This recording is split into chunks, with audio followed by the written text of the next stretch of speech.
Certamente, todos aqui, deu alguma saudação para algum pai. Mas eu não sei vocês, porém eu sempre tive uma curiosidade e cheguei a algumas conclusões acerca do Dia dos Pais. Quando eu era criança, eu percebi que o Dia dos Pais era um dia um tanto quanto apagado quando olhado para o Dia das Mães. O Dia dos Pais e o Dia das Mães. O Dia das Mães passava-se tempo se preparando, até semana festejando, e se falava os presentes caros. No Dia dos Pais, quando havia algum presente, era um cinto, uma carteira, era algo muito pequeno. E aí eu me perguntava, por que o Dia dos Pais é algo tão pequeno quanto o Dia das Mães é a festa do ano? Aí eu, com algumas meditações e até mesmo uma leitura que fiz recente, tive alguns esclarecimentos. Um dos esclarecimentos, no livro O Grito do Sertão Nordestino, ele fala que... Obrigado,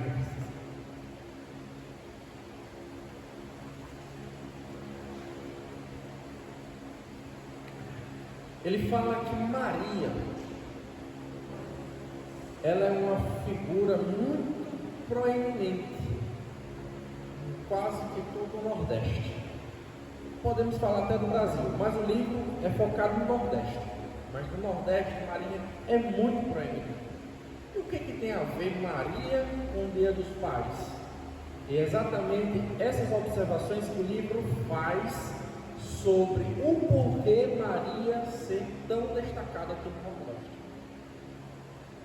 Na nossa realidade nordestina, as mães é o pilar da casa, enquanto que os pais são autores de pecados, de negligência e outras coisas ruins. Por exemplo, enquanto a mãe fica com o filho, o pai está traindo, gerando outros filhos com outras famílias,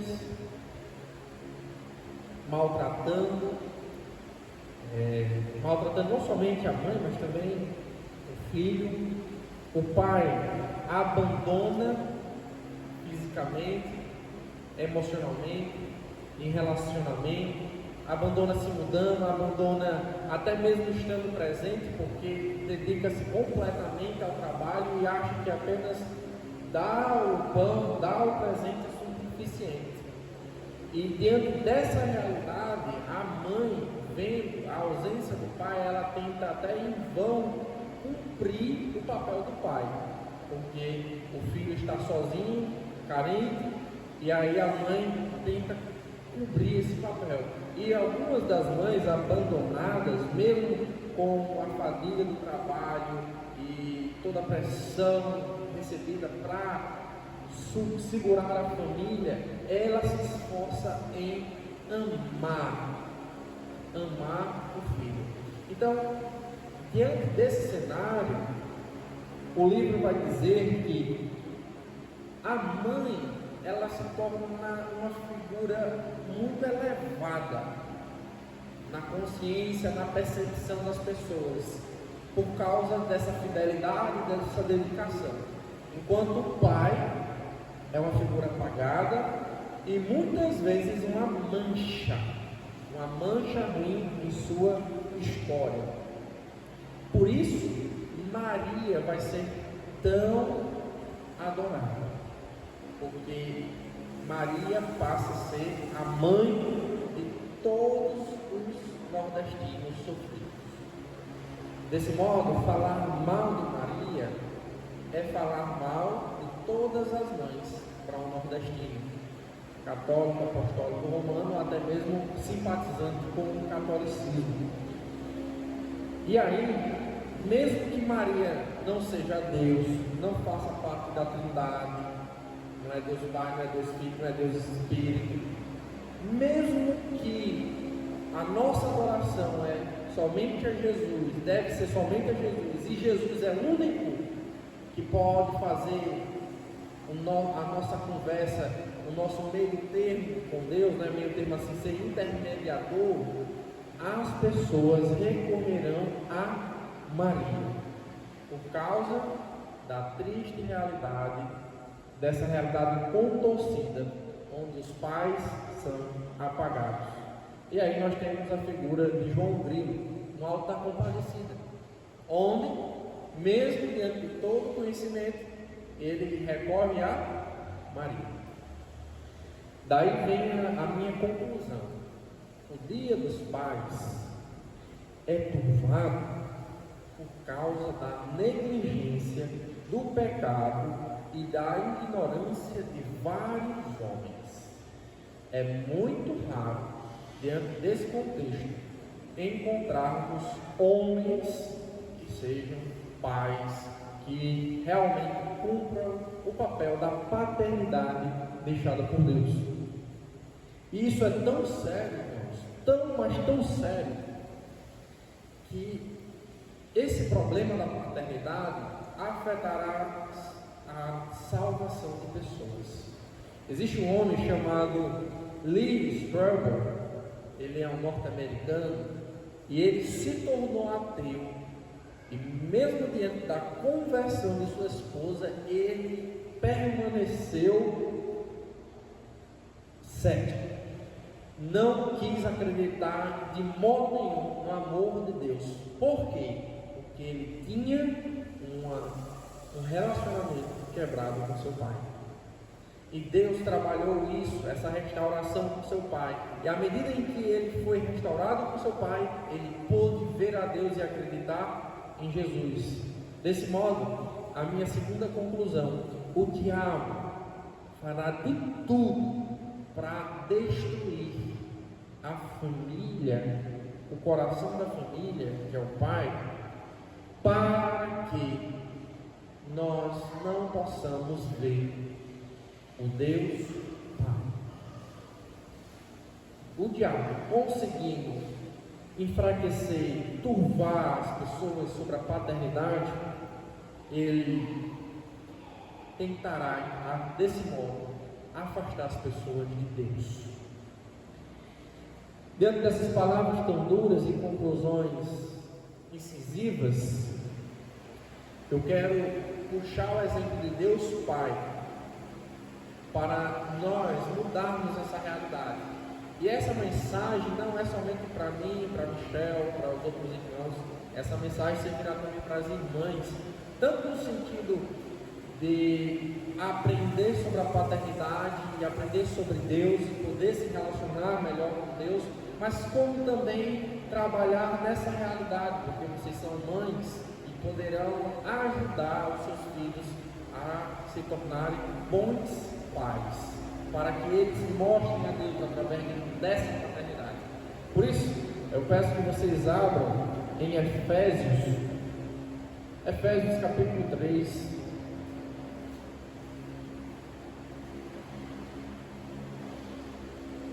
Livro de Efésios, capítulo 3.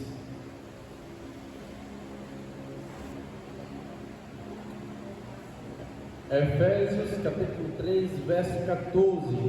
Nos é dito assim: por esta causa me ponho de joelho diante do Pai, de quem toma o nome toda a família, tanto no céu como sobre a terra, para que, segundo a riqueza da sua glória, vos conceda que sejais fortalecidos com poder, mediante o seu Espírito no homem interior, e assim habite Cristo no vosso coração, pela fé, estando vós arraigados e alicerçados em amor, a fim de poderes compreender com todos os santos qual é a largura, o comprimento, a altura e a profundidade, e conhecer o amor de Cristo, que excede todo entendimento, para que sejais tomados de toda a plenitude de Deus.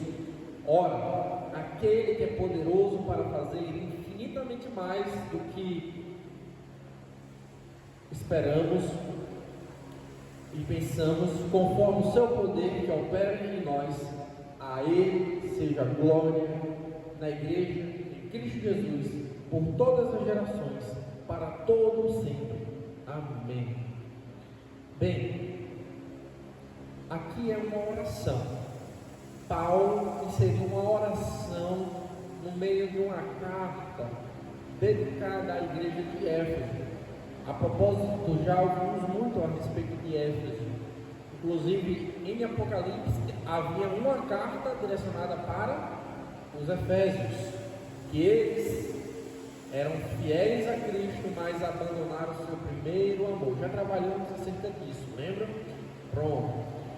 Voltando um pouco, o livro de Efésios, ele não surgirá como um conserto, um problema que Paulo está tentando tratar, semelhante à carta de Efésios em Apocalipse, ou semelhante à carta de Timóteo. E Timóteo estava na igreja de Éfeso quando aquela carta foi escrita. Desse modo, a carta de Efésios, ele não tem uma atitude de consertar um erro específico, mas semelhante à carta de Romanos, dá várias instruções para aqueles irmãos, dá orientações, discipular aquela igreja. E assim Paulo começa a carta com uma adoração, uma oração que adora a Deus na Trindade. Ele adora Deus Pai, Deus Filho e Deus Espírito Santo, falando sobre a obra da redenção nessa adoração. No capítulo 2, pulando aqui, Paulo, já no capítulo 1, ele começa a dar instruções e continua no capítulo 2, dando instruções sobre essa nova identidade que Deus nos deu em Cristo Jesus. A Bíblia nos diz que éramos inimigos de Deus, mortos em nossos delitos e pecados, e Deus nos transformou, nos trouxe agora para junto de si. Mais do que isso, nós, como não-judeus, estávamos distantes de Deus, e aqueles judeus também, mesmo próximos, estavam perdidos, e esses dois grupos foram unidos e feitos agora uma família de Deus. Agora Deus está construindo não somente a sua igreja, mas também a sua família. No capítulo 3, ele vai começar a explicar como esses gentios, que não são judeus, fazem parte dessa família de Deus e não precisam se tornar judeus. E era algo desconhecido, era um mistério que Deus agora revelou a Paulo, e revelado, Paulo é chamado e capacitado pelo poder de Deus para dedicar-se aos gentios, levar o evangelho aos gentios. E diante disso, ele disse: por esta causa. Que causa é essa? Este mistério, essa realidade de Deus salvar os gentios, fazer eles agora família de Deus, agora igreja, esse ministério de Paulo, ou seja, esses irmãos de Éfeso. Por esta causa, Paulo se põe de joelho diante de Deus Pai, e ele faz dois pedidos de oração. O primeiro pedido é para que Deus fortaleça de acordo com sua glória. E o segundo pedido é que Cristo habite no interior, no nosso espírito, na nossa alma. Esses são os dois pedidos. E qual é o propósito de Paulo com esses dois pedidos? Para que nós compreendamos mais a esse Deus amoroso, compreendamos a geografia, as dimensões desse amor que decidiu nos salvar, mesmo sendo inimigos dele, mesmo sendo, vamos pensar assim, zumbis, perseguidores de Deus, mesmo estando distantes de Deus. Deus amou a nós de tal maneira que se deu, derramou o seu sangue para nos salvar. Pronto, Paulo ora para que compreendamos isso, esse amor, essa nova identidade, essa nova realidade, que agora não somos inimigos, mas agora somos parentes de Deus, somos igreja de Deus, que Deus nos ama tanto, tanto que deu o seu Filho. Compreendendo isso, ele vai fazer o capítulo 4, o capítulo 5 e o capítulo 6, dizendo assim: já que vocês são uma nova criatura, são o corpo de Cristo, são pequenos cristos, vocês devem agir assim, devem agir desse modo, devem agir daquele outro modo. O marido amar a esposa ser submissa ao marido, o pai criar os filhos no temor do Senhor e não gerando ira, os filhos obedecendo aos pais, os patrões tratando bem. Enfim, ele vai descrever uma lista bem grande de atitudes partindo dessa mentalidade. Qual a mentalidade? A nossa nova identidade e o grande amor de Deus. Pronto, essa oração, ela está sendo uma dobradiça de porta, partindo da nossa identidade para as nossas atitudes. Essa oração, Paulo vai fazer o seguinte: então, olha, já que vocês são crentes, vocês devem agir assim. E antes dele dizer isso, ele ora a Deus para que Deus resida profundamente na gente, para que Deus derrame seu poder em nossas vidas. Pronto, essa é a mensagem de Paulo com esse texto, certo? Diante disso, o que nós aproveitaremos para nós hoje, pensando no Dia dos Pais? Que nós precisamos conhecer esse Pai que nos dá uma vida transformada. O conhecimento devoto em oração desse Pai é essencial para termos uma vida transformada. Nós pensamos mais cedo, quando começamos essa mensagem, o resultado de não termos pais. Agora imagine qual seria o resultado, não somente para a sociedade, mas para a eternidade, o resultado de termos bons pais, pais que realmente cumpriram o seu papel, o papel que Deus nos deu. Por que isso? Porque olha, Paulo está orando para quem? Para Deus Pai, que adotou-nos, que nos trouxe para a sua família. Ele classifica esse Pai assim, ó, de quem toma o nome toda a família, tanto no céu como sobre a terra. É a partir de Deus Pai que a família existe. Sem Deus Pai, a família não pode existir. Mas Paulo está trabalhando algo mais profundo, que eu já expliquei para vocês. A família que Paulo está se referindo aqui é a igreja, esse novo corpo que Deus juntou, judeus e gentios, trazendo essas pessoas tão diferentes para fazer parte de um corpo. Desse modo, não somente a família física que nós compreendemos, defendemos e lutamos e almejamos, mas também a família da igreja. Deus Pai é responsável. Sem Ele, nós não temos como ter nenhuma nem outra família.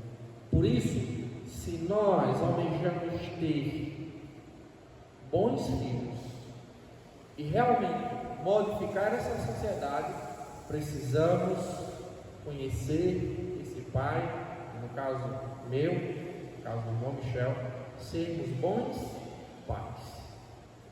E aí teremos um resultado maravilhoso. Pense só. Paulo está pedindo aqui, né? O poder de Deus habita em vocês. Poder em Cristo. Para que vocês compreendam este amor sacrificial. Pense só. Quantas pessoas aqui em Pau dos Ferros tem relacionamentos difíceis com seus pais. E você já percebe logo que ela é diferente. O modo dela agir, o modo dela decidir as coisas. Algumas, devido à ausência desse pai, elas tomam até decisões mais drásticas que mudam completamente a sua fisionomia, como pessoas querendo mudar o seu gênero de nascença por causa que está pensando agora isso e não tem um referencial paterno, não tem um norte, um guia. Quantas pessoas aqui em Paulo Ferro vocês conhecem que sofreram na infância pela ausência ou pelo pecado do pai e colhem no fruto isso? Agora imagine, tais pessoas, mesmo com esse déficit, mesmo com essa falta, nós mostrando uma paternidade verdadeira, uma paternidade bonita, uma paternidade que vem de Deus, como vai ser descrito mais à frente, né? Essas atitudes que os pais devem tomar em instruir os filhos, em amar as esposas. Imagine como seria maravilhoso tais pessoas que perderam boa parte da sua vida pela ausência ou pelo pecado dos seus pais, sendo transformados, sendo restaurados, sendo agora recuperados, igual o menino, aquele senhor lá, o ateu, ele se converteu. Então nós temos algo grandioso em Deus. Por isso nós precisamos conhecer esse Deus para que tenhamos uma vida transformada. De outro modo, se perdermos essa paternidade, se perdermos o que Deus tem feito para nós cairemos em armadilhas tais quais estereótipos masculinos de que pai é aquele bravo, aquele carrancudo, truculento, violento, ou talvez um pai que dá tudo aos filhos, e cairemos em figuras que não cumprem de fato esse papel. Talvez até mesmo podemos perpetuar esses crimes, esses pecados e até essa ausência que nós falamos.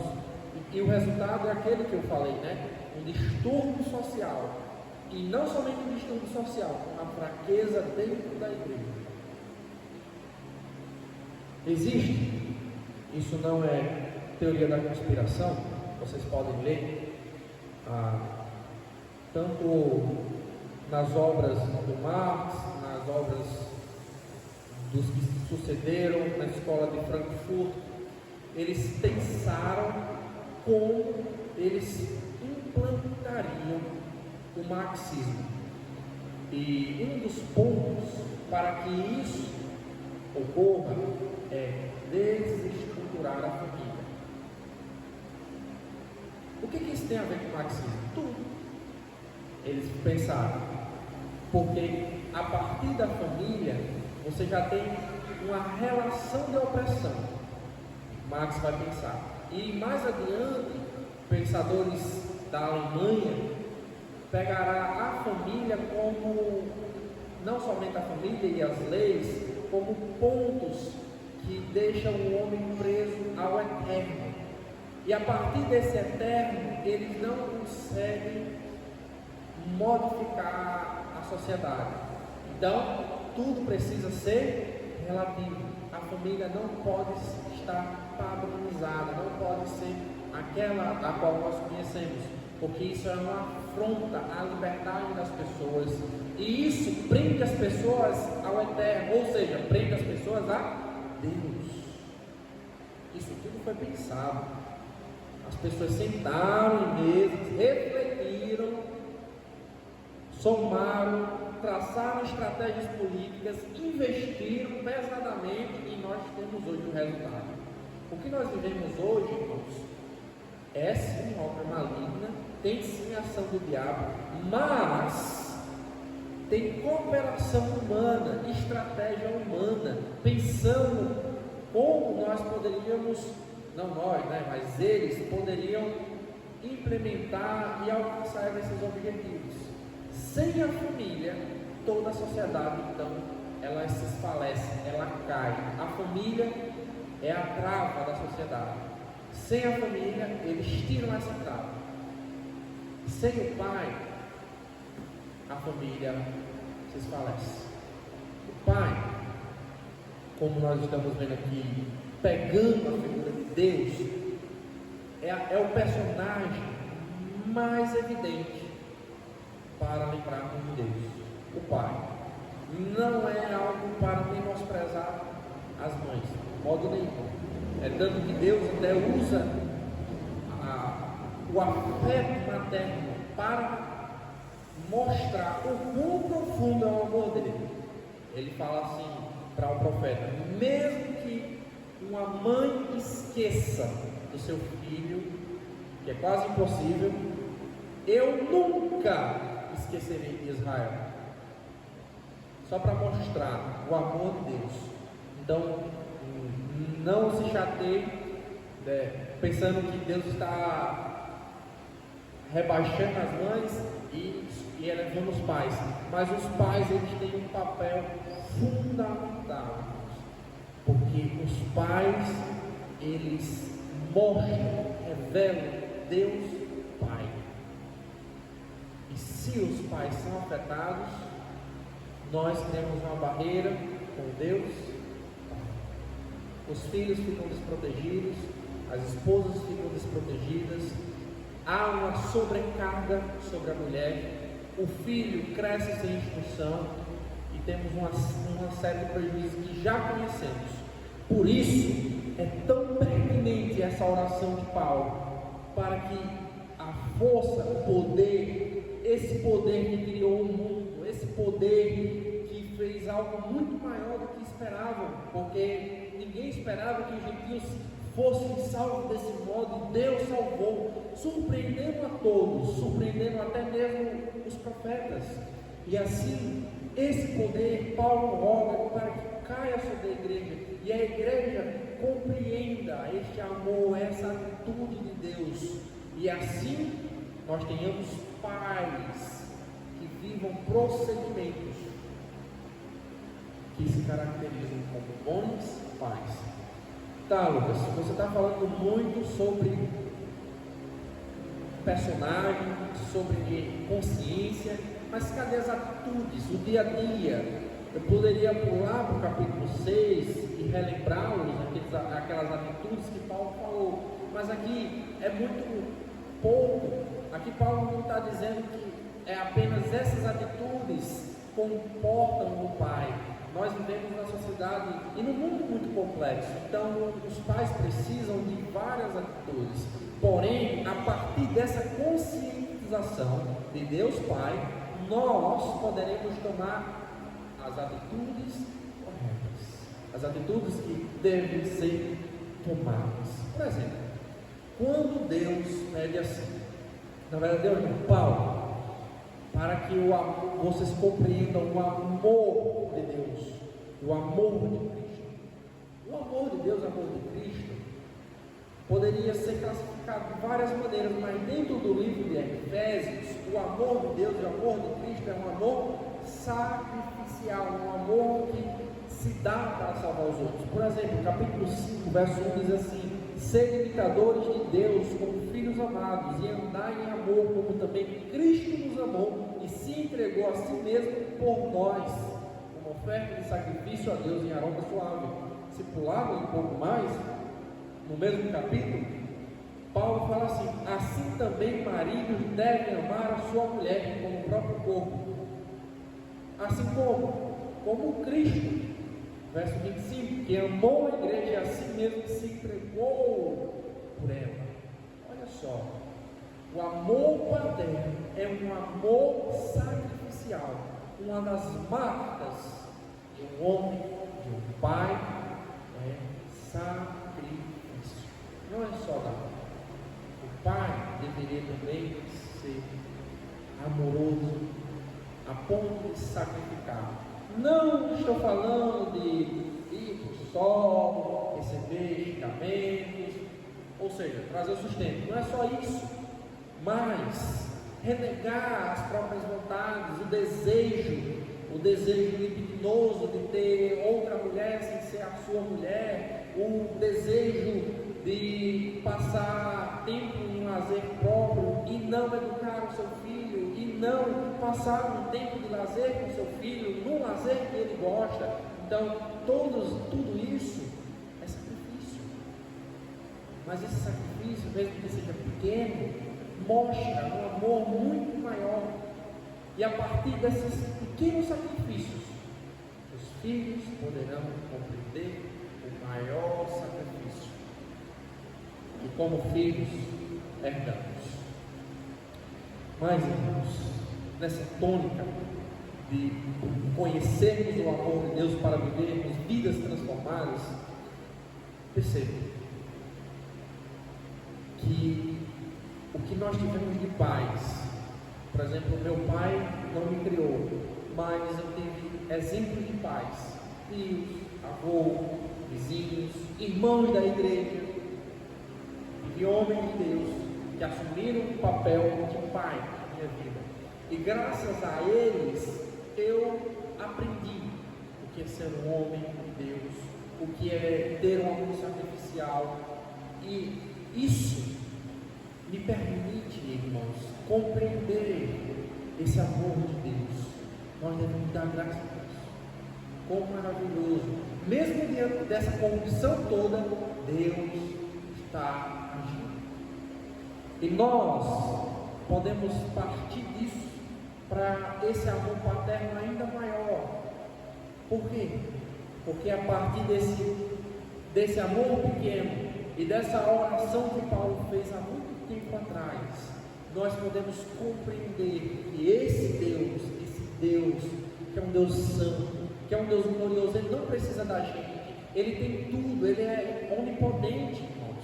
Ele tem as outras pessoas, aqui ele fala sobre Jesus Cristo, sobre o Espírito Santo, então eles não precisam da gente, mas mesmo assim Ele decidiu nos amar, nos criar, cuidar de nós, prover o que precisamos, e mais do que isso, trazer para a sua família. Que privilégio, Deus!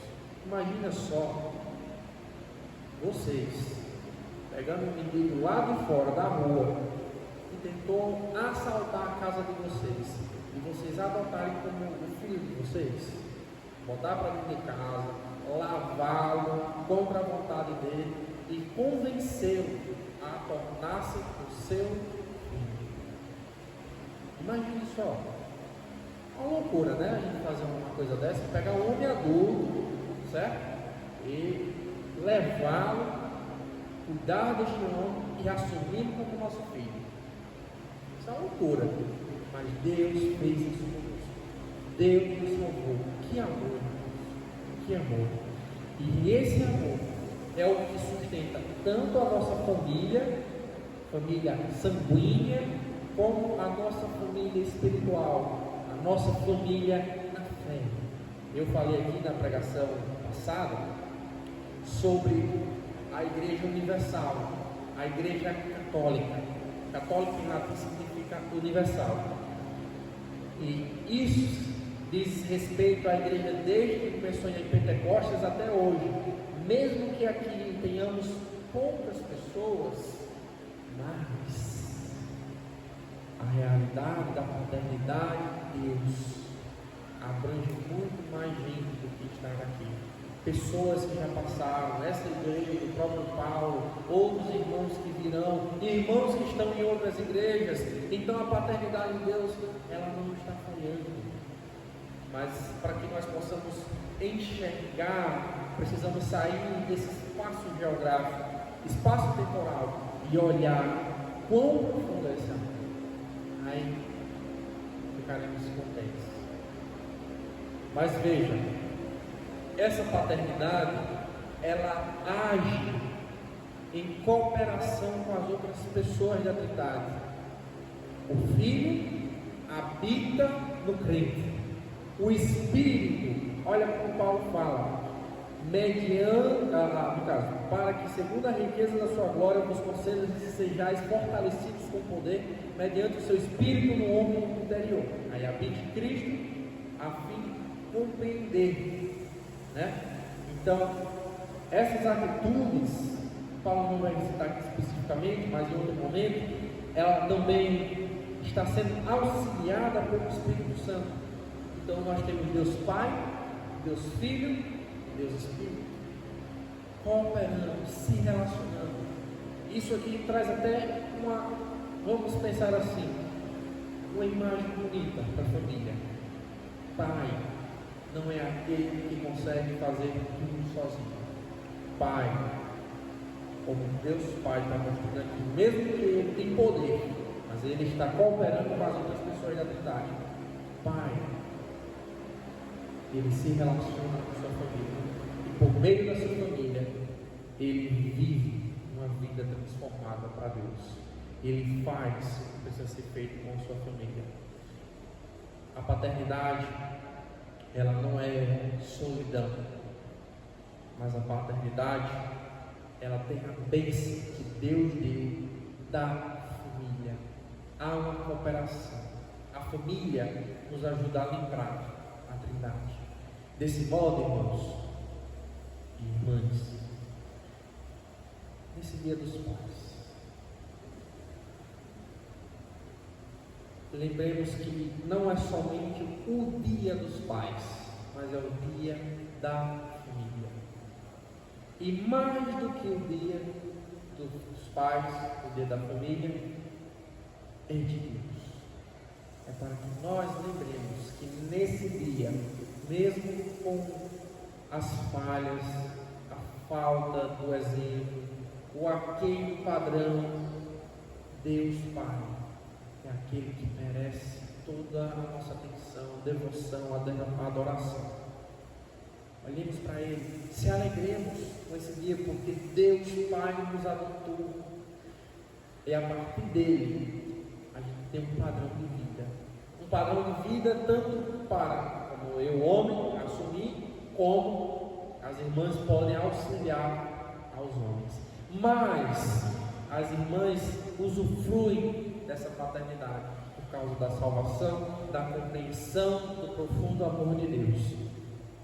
Então, apesar das falhas do pai, que algum de nós teve, não teve, Deus Pai acertou. Deus Pai está agindo, não falha. Deus Pai nos salvou, está nos salvando, está nos livrando, nos santificando, trazendo para Ele. Então, nesse dia dos pais, lembre-se que Deus Pai está no céu, cuidando de cada um de nós. E que nós precisamos conhecer para que tenhamos uma vida transformada, uma vida diferente, uma vida que segue os passos de Jesus. E assim como Jesus disse, a minha vontade é agradar aquele que me enviou. Deus, vamos orar? Senhor, esse dia é um dia um tanto apagado em nossa cultura, mas o Senhor brilha em meio à escuridão. O Senhor quebra o gelo do nosso coração e nos trouxe a salvação. Mesmo diante da falência da nossa sociedade, a corrupção que houve ativamente para desestruturar a família, o Senhor está agindo e o Senhor está nos guardando. Revitaliza, Pai, revitaliza as famílias dessa cidade, nos ajuda a sermos pais que o Senhor quer, ajuda a ajudarmos outros a compreender este amor e seguir estes passos, ajuda a esses irmãos, a mim também, a compreender este amor para que tenhamos vidas transformadas, tenhamos vidas santas, vidas que agradam ao Senhor em tudo que nós fazemos e deixamos de fazer. Que a tua paternidade, Senhor, hoje seja lembrada como um dia um importantíssimo para adorarmos a Ti, para vivermos para Ti, para que sejamos exemplos. É no nome do Teu Filho, eu oro e te agradeço.